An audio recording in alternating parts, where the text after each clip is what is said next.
Hi friends, welcome back to my channel. ఈ స్టోరీకి writer SNMR Sridhar గారండి. శ్రీధర్ గారి అన్ని స్టోరీస్కి కాపీరైట్స్ వర్తిస్తాయి. ఆయన పర్మిషన్ లేకుండా యూట్యూబ్లోనే కాదు మరే ఇతర సోషల్ మీడియా నెట్వర్క్లో కూడా ఆయన స్టోరీస్ని అప్లోడ్ చేయడానికి వీల్లేదు. దయచేసి అలా చేయకండి ఫ్రెండ్స్. అలా చేస్తే లీగల్గా చాలా ప్రాబ్లమ్స్ ఫేస్ చేయాల్సి వస్తుంది. అలానే ఈ స్టోరీస్ చదువుతున్న వాళ్ళైనా వింటున్న వాళ్ళైనా మీరు మరే ఛానల్లోనైనా శ్రీధర్ గారి స్టోరీస్ని చూసినట్లయితే వెంటనే నాకు కామెంట్ బాక్స్లో మెసేజ్ చేయండి. నేను రైటర్ గారికి ఇన్ఫామ్ చేస్తాను. ఇక లేట్ చేయకుండా వీడియోలోకి వెళ్ళిపోదాం ఫ్రెండ్స్. ఎస్ఎన్ఎంఆర్ శ్రీధర్ గారు రాసినటువంటి ఈ రాధాకృష్ణ అర్పణం 65వ భాగం. ఇండియా పంపిస్తాను, వెళ్తావా బేబీ అని అడిగాడు రాజగోపాల్. తనేం వింటుందో అర్థం కాక చూస్తూ పెదనాన్న అంటే సంజయ్ని నువ్వెంతలా మిస్ అవుతున్నావో నీ ముఖమే చెప్తుంది. నా కోసం, కేవలం నా కోసమే, అతి పెద్ద విషయమే కాదన్నట్టు సైలెంట్గా ఉన్నావు, కానీ నీ మనసంతా ఇండియాలోనే ఉంది కదా బేబీ. సారీ పెదనాన్న అంటూ సరయు తలొంచుకుంటే, దీనికి సారీ ఎందుకు బేబీ, నేనే నీకు సారీ చెప్పాలి. కేవలం నా వల్లే దాదాపు 2 నెలల నుండి నువ్వు ఇక్కడే ఉండిపోయావు. చచా, మీరు నాకు సారీ చెప్పడం ఏంటి పెదనాన్న? కొంచెం బాధగా ఉంది నిజమే, కానీ మరీ అంత కాదు. మీరెంత బాగా నన్ను చూసుకుంటుంటే మిమ్మల్ని పరిస్థితుల్లో వదిలేసి ఎలా వెళ్తాను చెప్పండి. అందుకే నేను ఇమ్మీడియట్గా ఇండియా పంపించాలనుకుంటున్నాను అనగానే సరయు ముఖం కోటి కాంతులతో వెలిగిపోయింది. చూసారా డాడీ, ఇండియా అనగానే ముందు చెల్లికి బావ గుర్తొచ్చాడు. అందుకే ముఖం ఎలా ఉందో చూడు అని సుధీర్ అంటే, పో అన్నయ్య, అలాంటిదేమీ లేదు. ఆడపిల్లలంటే అంతేరా, మనం ఎంతమంది ఉన్నా పక్కన తనవాడు అనుకునే మనిషి కోసమే చూస్తారు అని నవ్వుతున్న శారదని చూసి, సరేనా, నాకు వెళ్ళాలని నీ మాట నిజమే, కానీ మిమ్మల్ని ఎలా వదిలేసి వెళ్ళలేను. మీరు పూర్తిగా ఆరోగ్యంగా అయిన తర్వాత వెళ్తాను. మరేం పర్లేదమ్మా, నా ఆరోగ్యానికి వచ్చిన డోకా ఏమీ లేదు. ఎన్ని రోజులు చేసిన పాపాన్ని తలుచుకొని బాధపడ్డాను. ఇక నీ పెళ్ళి నా చేతుల మీదుగా నీకు నచ్చిన వాడితో జరిపించి మీ అక్క విషయంలో నేను చేసిన తప్పుని సరిదిద్దుకుంటాను అని సుధీర్ వీలైనంత తొందరగా సరయుని ఇండియా పంపించే ఏర్పాట్లు చూడు అన్నాడు. ఇంకో 2 రోజుల్లో టికెట్ కూడా కన్ఫర్మ్ చేస్తాను అన్నాడు సుధీర్. వద్దన్నయ్యా. వద్దా, కొంపదీసి ఇంకో గంటలో బుక్ చేయమంటావా ఏంటి అని సుధీర్ అనగానే నవ్వుతూ, అది కాదన్నయ్యా, ఈ వీక్లో పెదనాన్నకి సర్జరీ ఉందని చెప్పారు కదా, అదయ్యాక వెళ్తాను. అది చాలా చిన్న సర్జరీనేనమ్మా, ఇక్కడ అందరూ ఉంటారుగా, మరేం పర్లేదు, నువ్వు బయలుదేరు. లేదు పెదనాన్న, ఇంకొక వారం రోజులే కదా, సర్జరీ అయిపోతే నీ హెల్త్ పూర్తిగా బాగైందంటే డాక్టర్ కూడా చెప్పారుగా, అదంతా చూసుకునే వెళ్తానంది.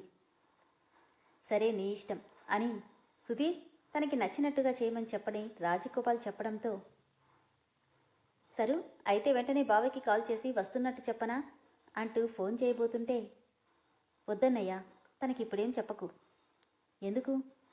తన ఎదురుగా నిలబడి తనకి సర్ప్రైజ్ ఇస్తాను అనడంతో అందరూ నవ్వుకుంటూ సైలెంట్ అయిపోయారు.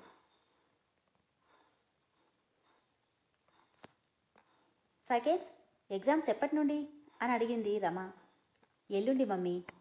హాల్ టికెట్ ఇచ్చారా? ఇచ్చారు. ఈసారైనా క్లియర్ చేసుకోరా, లేదంటే మీ అన్న నీకు ఇచ్చే పనిష్మెంట్కి నేనేం చేయలేను. చూస్తూ ఉండు మమ్మీ, క్లియర్ చేయడమే కాదు, ఈసారి కాలేజ్ టాపర్గా కూడా వస్తా. అది చూద్దాం.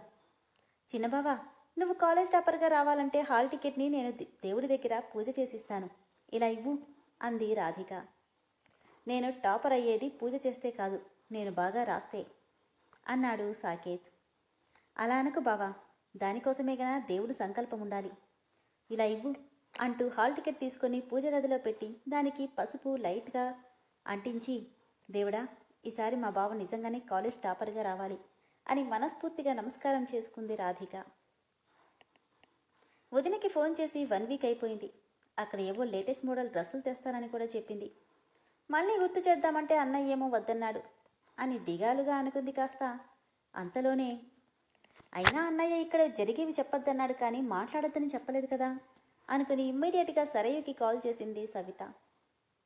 సరయు వాష్రూమ్లో ఉండడంతో ఆగకుండా ఫోన్ మోగుతుంటే, ఏంటిది ఫోన్ మోగుతుంటే లిఫ్ట్ చేయట్లేదు అనుకుంటూ అటుగా వెళ్తున్నా లోపలికొచ్చిన సుధీర్ సరయు వాష్రూమ్లో ఉండడం చూసి, హాఫ్ హస్బెండ్ అన్న నేమ్ చూసి, ఏంటి పేరు విచిత్రంగా ఉంది అనుకుంటూ లిఫ్ట్ చేసి హలో అనబోతుండగానే, హలో వదినా, ఏంటి నేను కాల్ చేయకపోతే నువ్వు కూడా కాల్ చేయడం మానేస్తావా?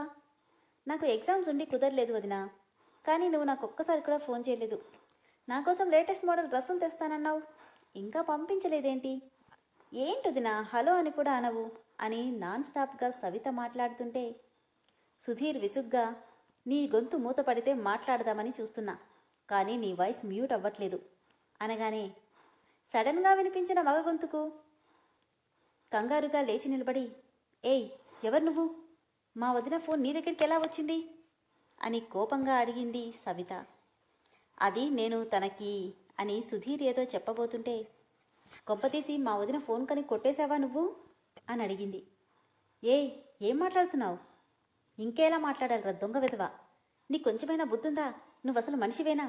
కడుపుకి అన్నం తింటున్నావా, గడ్డి తింటున్నావా?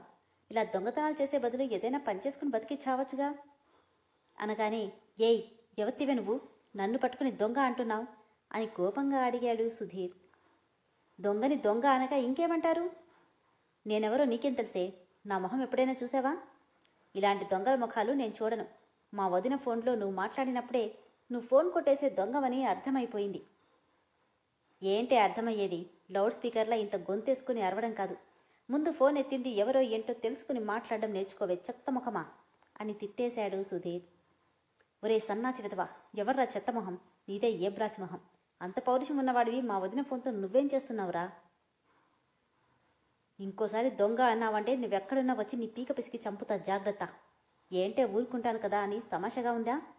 ముందు నోటికి ఎంతొస్తే అంత మాట్లాడడం మానుకో అని సుధీర్ గట్టిగా అంటే, మీ వదిన వాష్రూమ్లో ఉంది. ఆ ముక్క చెప్దామంటే చెప్పనివ్వకుండా ఇష్టం వచ్చినట్టు వాగుతున్నావు. నాకు నువ్వు కనిపించాలి, నిన్ను నా కాళ్ళ కింద అని సుధీర్ పళ్ళు నూరుతుంటే అప్పుడే వాష్రూమ్ నుండి వచ్చిన సరయు, ఏమైందన్నయ్య, ఎవరు ఫోన్లో అంటూ అడిగింది. సరయు గొంతు వినిపించడంతో అన్నయ్యనా, ఓ గాడ్ అంటూ టక్కున ఫోన్ పెట్టేసింది సవిత. ఒసే సవి, నీకసలు బుద్ధుందా? వదిన వాళ్ళ అన్నయ్యని పట్టుకుని దొంగ సన్నాసి ఏబ్రాసి అంటావా? ఇదంతా అతను వదినకి చెప్తే, వదిన అన్నయ్యకి చెప్తే తర్వాత అన్నయ్య నన్ను అనుకోగానే ఒళ్ళంతా భయంతో షివరింగ్ స్టార్ట్ అయి చేతిలోని ఫోన్ కింద పడేసింది సవిత. ఎవరన్నయ్యా అంత కోపంగా మాట్లాడుతున్నావు? నాన్ స్టాప్గా కాల్ వస్తుంటే లిఫ్ట్ చేశానే. బాబోయ్, అది పిల్ల కాదు, పిశాచం. అయోమయంగా, పిశాచమా? ఎవరన్నయ్యా అని అడిగింది సరయు. ఏమో, హాఫ్ హస్బెండ్ అని ఉంది. పొరపాటున ఫోన్ ఎత్తిన పాపానికి నన్ను దొంగ సన్నాసి చెత్త వెధవ అని ఇష్టం వచ్చినట్టు మాట్లాడింది అంటూ వాళ్ళిద్దరి మధ్య జరిగిన సంభాషణ అంతా చెప్పగానే గట్టిగా నవ్వేసింది సరయు. అది నన్ను అన్ని మాటలంటే నీకు నవ్వులటగా ఉందా సరు అని కోపంగా అడిగాడు. సారీ అన్నయ్య, తనకి నువ్వెవరో తెలియక అలా మాట్లాడుంటుంది. నేను చెప్పేదైనా వినాలిగా. అసలు ఎవరే ఆ రాక్షసి? సంజయ్ చెల్లెలన్నయ్య, సవిత. అర్థమగుడు కదా, అందుకని హాఫ్ హస్బెండ్ అని పెట్టుకున్నా. ఏంటి బావ చెల్లెలా? బావ అంత సాఫ్ట్గా మాట్లాడతాడు, ఇదేంటే పొయ్యిలో పెట్టిన మిరపకాయల్లా టపటపా ఎగురుతుంది. అసలు వాళ్ళిద్దరూ నిజంగా అన్నా చెల్లెలేనా? గట్టిగా నవ్వుతూ, నీకా డౌట్ అక్కర్లేదులే. సవిత కొంచెం వాగుడుకాయ. అది వాగుడుకాయ ఏంటే, డబ్బాలో గులకరాలేసి గిలకరించినట్టు దాని దెబ్బకి నా చెవులు చిల్లులు పడిపోయాయి. పొద్దున్నే మూడంతా డిస్టర్బ్ చేస్తుంది. డైరెక్ట్గా నాకు ఎదురు రావాలి, అప్పుడు చెప్తాను దాని సంగతి అని తిట్టుకుంటూ వెళ్ళిపోయాడు సుధీర్.